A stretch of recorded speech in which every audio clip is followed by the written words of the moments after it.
ఇవన్నీ గుడ్ ఫ్రైడేలు చేసినా, అన్ని లెంట్ డేస్ చేసినా, ఎంత ఫాస్టింగ్ ఉన్నా, ఎంత ఏడ్చినా అది మొత్తం మార్గం కాదు. మార్గమే శిలువ మార్గం. ఆ శిలువ మార్గము నీవు అనుభవించాలని, నీవు పొందాలని, నీవు ఎరగాలని యేసుప్రభు కోరుతున్నాడు. ఆ యేసు ప్రేమ వద్దా? ఆ యేసు రక్తం వద్దా? ఆ యేసు క్షమాపణ వద్దా? యేసు మారు మనస్సు వద్దా? యేసు జీవితాన్ని మార్చేది నీకొద్దా?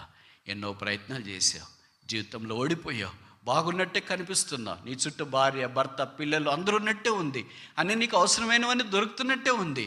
అయితే ఒక్కడిగా ఉన్నప్పుడు ఏదో దిగులు, ఏదో నిరాశ, ఏదో కృంగదల, ఏదో ఖాళీతనం, ఏదో శూన్యత. ఏం పోగొట్టుకున్నాను?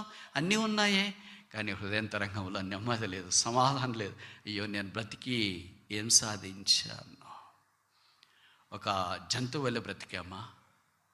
ఒక ఇరుగు పొరుగు వారి వల్లే బ్రతికామా? ఒక సామాన్యమైన వారి వల్లే బ్రతికామా?